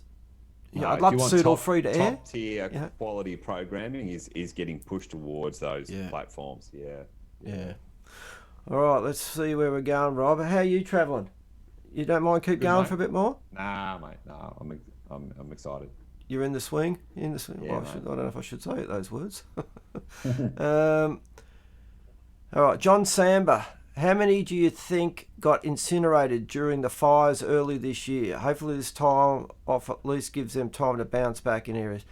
Well, I can tell you now.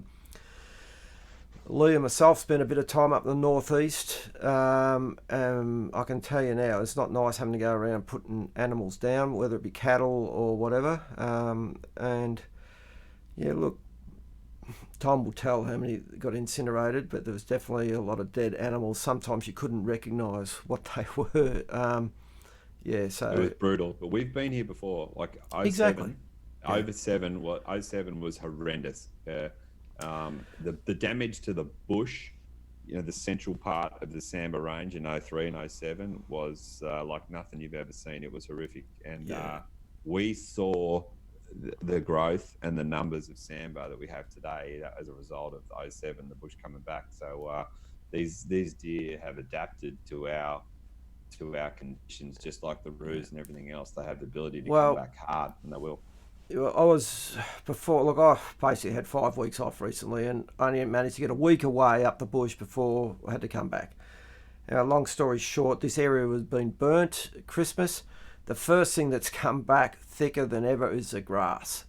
And the first thing I noticed is the animals are smart. Like, I noticed that the roos, for argument's sake, there was a lot of twins. They know that there's going to be feed there for them. And for some reason, all of a sudden, I'm no biologist, but I can tell you now, I did notice a lot of twins jumping around behind their mothers. And the animals will recover and recover well. They know if there's good feed and whatever. They'll breed heavily. I So, remember going up the bush, and I always talk about this. Daz and I discussed it. Going up after '07 into my favourite spots, and you know, comparing it to what the images I saw of Hiroshima, it was just gone. There was no bees, there was no birds, there was no ants. Nothing moved, and I thought, how can anything survive this?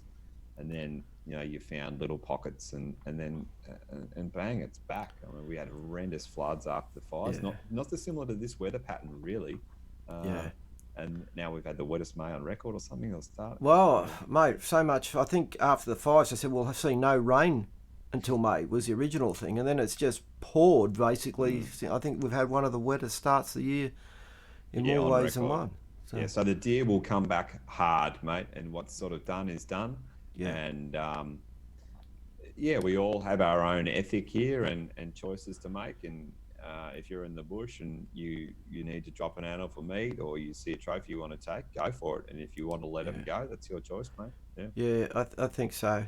Basically, but just assess the area. That's what my advice would be. Just because they're easy to see and whatever, may not be the best thing to sort of be selective. Samba deer yum yum or yummy yum. Spot on, guys. Let's all use this to our advantage. We are all a number that needs counting when it's needed. Get on the petitions. Well said, mate. Shane Most, just wondering how much land is getting opened up in the latest lot. I did see it, but I can't remember. 360,000. There you go. You asked the right person. All right, we've got a question for you, Rob. Theo Karanikos. Theo's always on. Good on you, Theo. G'day, Robbo and Rob. Loving Tech Talk Tuesday. This is a question for Rob. When it comes to your Maroka 30 clothing line, do you do your own R&D or feedback from buyers? Thanks, guys. So in other words, you do your own. Of course, you've developed it all. Yeah. No, mate, I'm right into it, mate. We start from the thread. It's a big process. I used to use stock fabric in the early days and sort of, and try and mold things to suit custom designs the best way we could. But for me, certainly moving forward in the last 5 years, it's been a full vertical process with textile agents here in Australia. If I want to design a garment or a product, we start with a concept that might be my idea, feedback from customers, adaptation of other ideas. Mostly it's our own ideas, though. I thrive on that originality. And then it's a process of working with existing sort of materials and fabrics to make mock-ups and things. And then when we find that something's viable, then it's on to the next stage of creating a fabric. And that's a very expensive, detailed process of getting it right. And going to our custom mills overseas. Unfortunately, we can't mill fabrics here in Australia anymore, but I'm very proud to work with the mills who work in places like in Korea and Japan, where the mills are very high quality and they make exactly what you want. So China's very good at adapting products and pushing out volume, and nearly all the hunting products that come out of generic manufacturers in China are made for the American market with that volume of 100 million hunters. And I went the reverse of that and started making small quantity. So we'll make a 500 to 1,000 meters, 2,000 meters of a fabric that's woven to our spec, our color. I know everything about that fabric. And when you design a garment based around the fabric, it's amazing how you can get it right. And I think I'd be pretty happy to say that most Maroka 30 customers, when they wear something or use something, they'll never have a breakdown of the chassis. The chassis is the fabric and the material, and that's ours, and that's our design, and I can control it, and I can control that nylon. It's a very in-depth process that probably bore most people, but if I can say something that's, I'm going with wool there, I'm going with polyester, I'm going with polyester blend, and going 100% nylon, 6/6 nylon. yeah, I want to build a pack, I'm going to use that. It's all about the fabric for me, and that's a pretty unique property of Morocco 30 gear. And then yeah, the design and the fit and the pattern comes later. That's an easy part, I would think, but a very important part. But yeah, it's all about your materials. I think any tradesman or anyone would agree. But the thing is too, like you're continually, even after you make things, you're continually refining them, and then you're listening to the feedback, and that's Yep. where can someone sort of buy the gear and then come back and talk to the person that's sort of manufactured it. There's not a lot of places like that, Yeah, or yeah, we designed enjoy it, that. and you Yep. know. So yeah, look, I'm sure. Look, like everyone, you don't always get it right first go, but I guarantee you listen to what's said, and then you sort of, you know, Yeah, but we do a there's lot. yeah, I live and breathe this stuff, so yeah, I'm always wearing and trying things yeah, on hunts, and you know, I've got a pack. You've seen it, Robbo, that sprung yep, frame thing I'm playing with, and yep, it won't come out. And I'll sit on stuff for years. That waist yeah, belt we did, I started playing with 8 years ago, and yeah, I just want to get them right. You've got to get them to a point where they're ready to go, and you just got to accept the fact that the yeah. idea is that they never stop improving. You've got to No, stop, that's put a right. product out there, and make people happy with it. And then, if it's worth revising, it is, or you get it pretty close. And yeah, Yeah, yeah. So no, very I true, mate. personal R&D, and we definitely love to take feedback. Yeah. Yeah. All right, Moony Moons, Mr. Fickling, have you got in contact with anyone from Victoria Hound Hunters?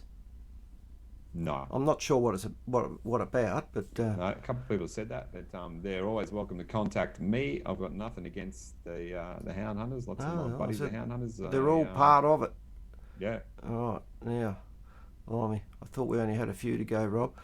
We don't have to get through the whole lot here, but my God, I might just have to take a jump here and. Yeah, mate, just stroll around. I'm easy. All We right. can come back. We'll do it another time when we get hunting. We'll Yeah. talk All about right, some hunting guys. So I'm stuff just going to another have to time. jump through a bit here because there is a lot of questions. Yeah, no worries. Thanks everyone for jumping on board. It is really appreciated.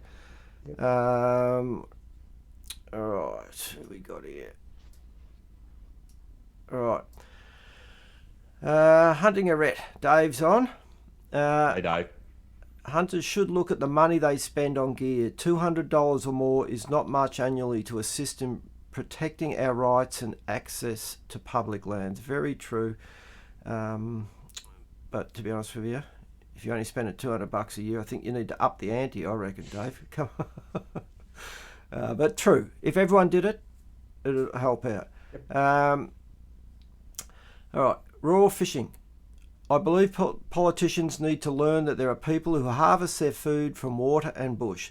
Blanket statements of go to the supermarket isn't reasonable. Well, we all know that, but this is the society you're in now. So Yeah, exactly. you just Yep, got to it's work removed. around We're it. culturally removed from natural harvest. Yeah. We've got to bring it back. Like I said earlier, this is our watch. We don't want to look back on this as grandparents and go, our grandparents had it, and unfortunately we lost it. And I think that's a big thing we have to start thinking hard about, that we Yeah, can't. very much so. Now, the next, Khadija Assad, she represents the women in hunting and does a fantastic job of it. And it'll be great. I can guarantee you now there is more, well, put it this way, there's more females involved in hunting than there was probably when I was sort of in my 20s and 30s. Oh, gotcha. Yeah, Yeah, for mate, and sure. it's fantastic to see, and why shouldn't Yep. it be? You know, like It's brilliant. my daughter's hunted with me when she was younger and whatever, and mate, I think it's more the experience of just being up the bush, as we all know. It's not just all about the firearms and bows Yeah, or whatever. So, Yep. all right, Paulie Considine is on. Petition signed. Have joined few organisations which never have in the past due to complacency. Good on ya, Paul. Good job. Hope you're enjoying that fellow, brother. Okay, Shane H. Can someone send over the link for the petition, please?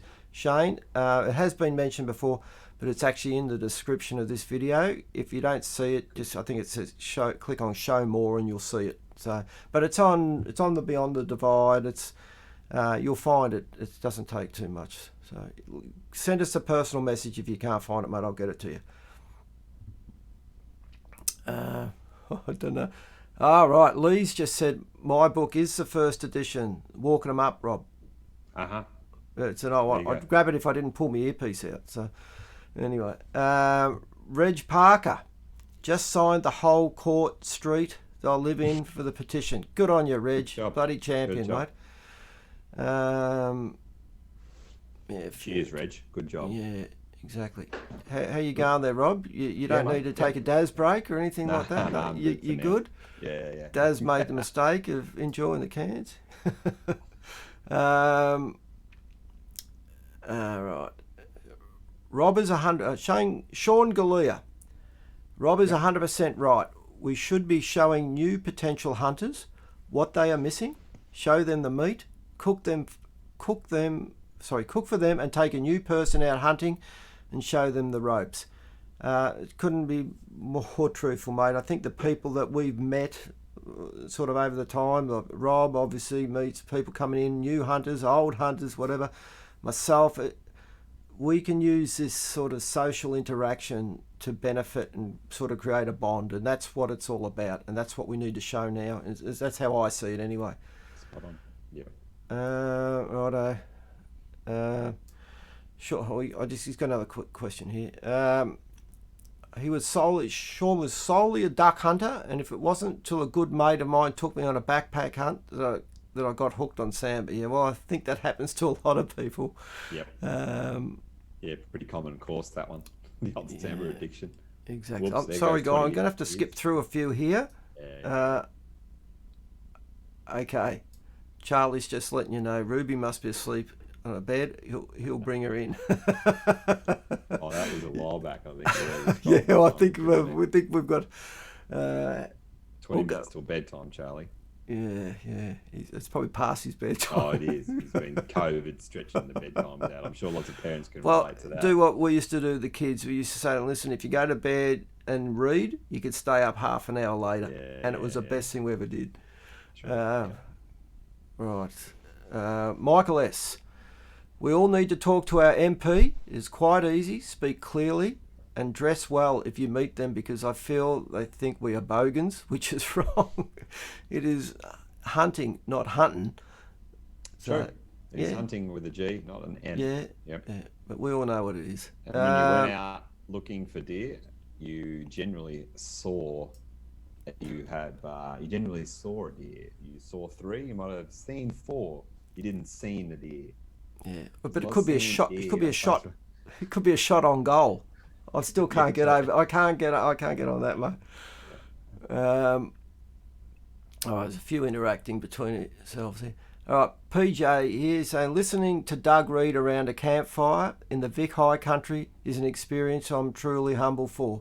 Story of stags, valley systems, and Rennie's big stag keeps me coming back to Vic each year.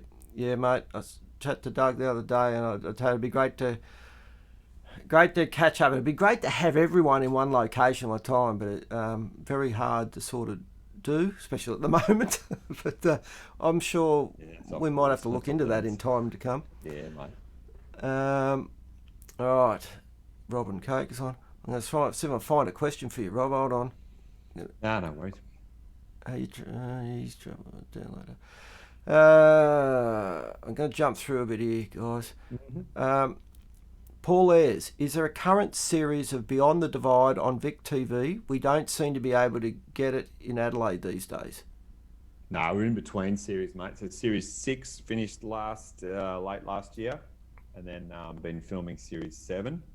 And Series 7 was to go to broadcast, sort of June-ish time if I'd got it done. But it's put the brakes on the whole back half of the series. So I'm sort of halfway done. But we'll get a few more episodes done and then roll it out. And then Channel 44, Adelaide 44, it sometimes does repeats at their own discretion of the program. I just say to them, you can repeat it as much as you want. So sometimes they put it in, sometimes they don't.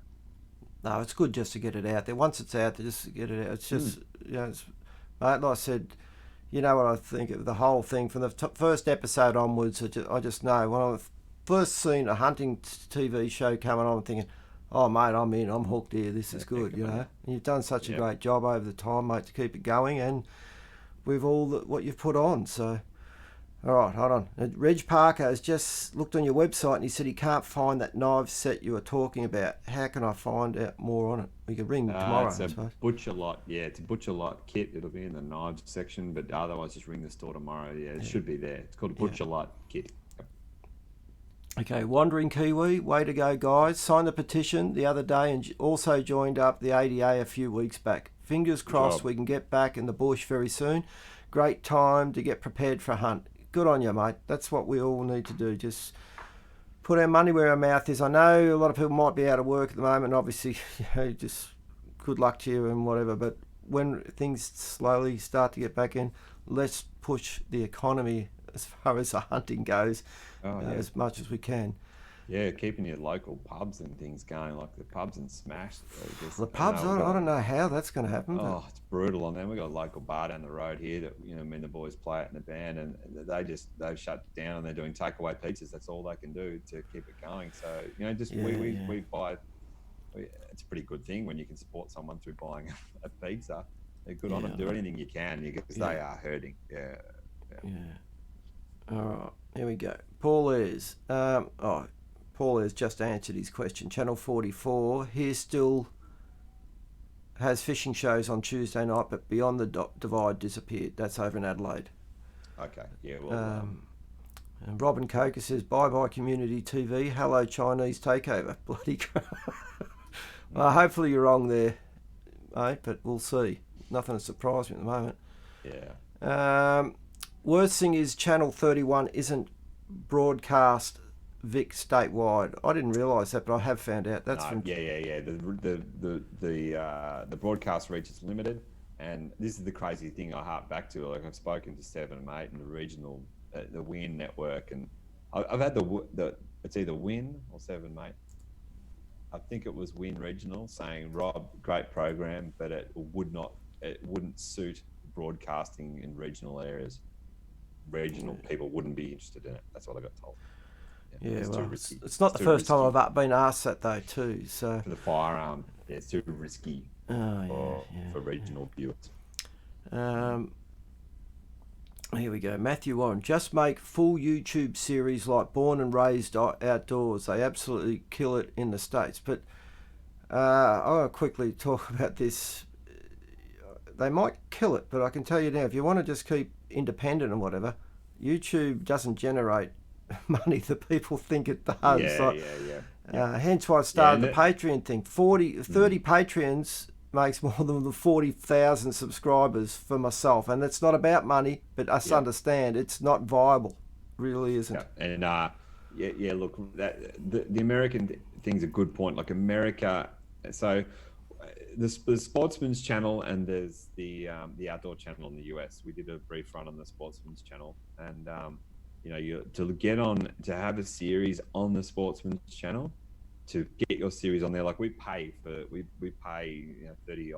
40 grand a year to go on the channel onto the network, which our sponsors pay for, and that's before we've paid for a camera or a trip or a piece of luggage or a tank of fuel.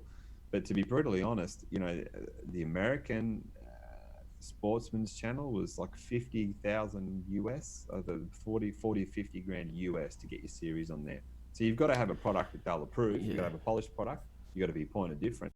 It'll let you on there. Then you've got to pay 30, 40 grand US to get it on there. And then you've got to try and recoup your costs somehow. And they have. So we've got 36 million people in Australia, I think, at the moment. Is that right? Population? 26, isn't it? 26. No, I think it's 30. I think it's 30. I could be wrong. Someone can comment. I think it's about 30. 36 million. So the subscriber base in America of the Sportsman's Channel, so people that pay for that channel to come in on cable, is over 50 million. 50 million people pay for that channel. Okay, so when people do that content in the US and it gets gobbled up and consumed, it becomes viable. We have 50,000 hunters in Victoria, and we're the biggest state.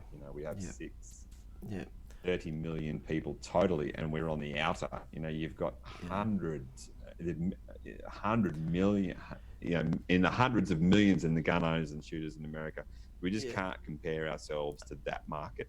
but No. it is evolving, it is changing, and when we produce a TV series, we're involved with certain rights management, and we can't publish that to YouTube. It protects our broadcasting interstate, and for some of the stuff we've done with MOTV. So that's the reason behind it. Now, Andrew Allen here is just saying Beyond the Divide is on My Outdoor TV app, which we mentioned, and it's gotten him through COVID so far for $90 a year. So he's a happy camper. Great. Well, they're doing a free trial at the moment. While they're on that, they're doing a monthly trial. Yeah, 1 month free. Yeah. So get on there and binge away, and there's some great content on there. Yeah. No, I'll be honest with you, I haven't done it myself yet, but I do need to get on and check it out. It's a bit of a vortex. Be careful. You might see daylight for a few days if you get in there. A few people message me going, I don't know if my MOTV was a good thing or a bad thing, as I'm locked down, but there's so many places I want to hunt and things I want to do and get inspired about. Now they're just frustrated. So at your own peril. Yeah. Now Huey59 is saying, hopefully I'm going to pronounce this right, hunting Aotearoa is in NITV every week up here in Brisbane. Well, it used to in Victoria too there for a while, but it's Indigenous broadcasting only. I can't get access to that. I'm not very Indigenous. Are you sure you haven't got a little bit in you? All right. No comment. All right. Nigel says exactly, Robbo. If people forget where their dinner comes from, it's funny how over the last 40 or 50 years people have lost that. Anyway. Richard says Victoria's become a bit of a nanny state. Yes, it has. Only if we let it. Exactly. Rob 14539. Rob, do you think Australia and New Zealand has the base to get a My Outdoor TV type app up for the region? No. I'd say no, and I'm not into it. No, it doesn't have the viewer base. We don't have the. It's a big undertaking to put the show out there, and I'm just stupidly proud of it that I keep it going. I think it's a lot to ask of people to try and to commit that level, and when you've got the coverage and the bankroll that MOTV is, that to put that out there, to provide that platform was mind-boggling at the size and the streaming power they do. And the My Outdoor TV is owned by Sportsman's Channel and the Outdoor Channel, and I think they own like 90%. That media group owns 90% of American publications in guns, fishing, and everything. So they're a media giant.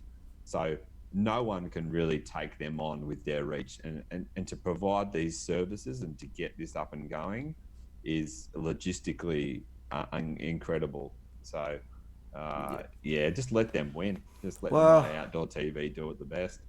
I think the big thing is too, like I've noticed it from my side of it, that I could put out 50 half decent videos on sambar deer and it won't basically go outside Australia. You put the same amount on foxes or rabbits or whitetail or elk, it'd go through the roof. So what we've got to remember, what we're passionate about with our sambar deer, isn't particularly palatable to other audiences. Beyond the Divide seems to have gone really well. It's been very popular in France, places like that. We've got a few we've got a few extra sales of the show going into France and things, which is good. Europeans seem to be liking the Australian way of life and the way that I present. There's a lot of fake stuff that goes on, unfortunately, and particularly in the US. Apparently, I can speak French, Rob. Is that correct? Yeah, that's right. I haven't got the cut yet, but it'll be happening soon. I'll be watching that. It'll be funny. But Series 6 is going into France and Spain, and on one of the cable channels over there. And I'll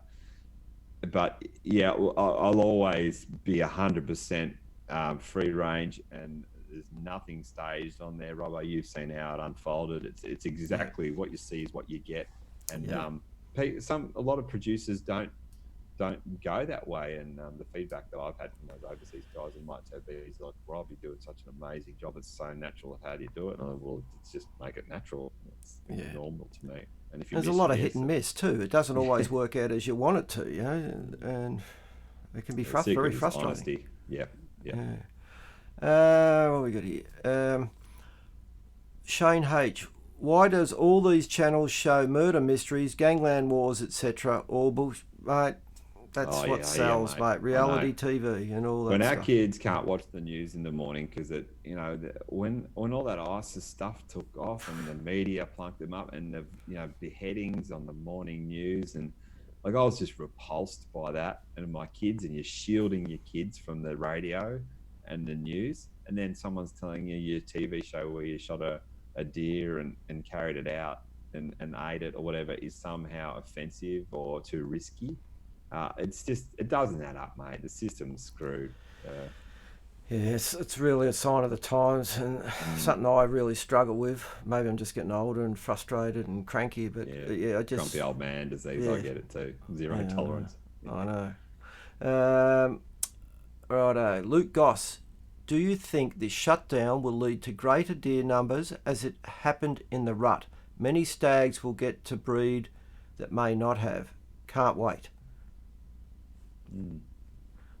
I don't know. I think time will tell, I suppose. Yeah, I don't think any more breeding went on. Like, you got a receptive hind, she'll generally get serviced by a stag. Like, that's the way I see it, and I look at it like I don't think any hinds went unserviced, but any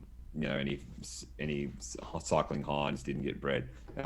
So I think what happened, probably a few big bucks made it through, which is a good thing for us hunters that like a big rack and big set of antlers. So that certainly won't harm things, but generally, it's your female population that you need to maintain, to manage, to control deer numbers. So we'll be seeing the results of it in a couple of months, won't we, mate? But if people aren't taking deer, there's going to be more of them. That's logical.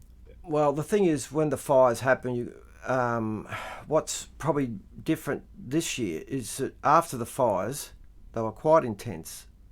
We've had plenty of rain and consistent rain while the ground was still warm. So we've got a lot of grass that's coming through. So that may be different to a lot of other years that we've had fires. I think this is probably the biggest follow-up rain. And there's some downsides to that too, because I've seen the rivers have really ashed up and whatever. Yeah. So there's trade-offs, but we'll have to wait and see. All right, where we go? All right, someone's just mentioned something here about roos. They have the ability to put the fetus into hibernation when times are bad. I think I'm calling it hibernation. He's actually said hyphenation. Hyph. I've never heard of that word, but I'll read it as he's put it. Put the fetus into hyphenation when times are bad, or produce two when times are good. Well, that's pretty much what I've seen. So that's a good sign, really. Yeah, we've seen that with ducks, with quail. Apparently the quail have had, a second clutch and multiple clutches, which is great with this rain. That's just nature doing its thing. The Aussie bush and Aussie animals are incredible. The way they adapt with fire, they're awesome. It's fantastic to see. Yeah, a lot of people who are just asking similar questions. I think we're getting through, and then every time looks, the cursor gets down the bottom, Rob, and then I move and there's a whole lot coming. No worries, mate. Yeah. You sure you don't mind hanging on for a while? Oh, we'll go for another few minutes. You just say the word. I know you've been. It's time to give the kids to be in bed, I reckon. But they are. I'll go and catch up. I'll speak to them sooner or later. All right. I'm just going to have to pick through a few here, guys. Sorry, normally I would answer on all, but we're just, it's getting a bit full on. Righto. Geez, I'm trying to be selective. Yeah, no worries. Into the high country. Hi, Steve and Rob. Can you guys share some insights into the helicopter culling in the high country? Is there a way we can stop this sort of stuff happening as well as 1080 poisoning?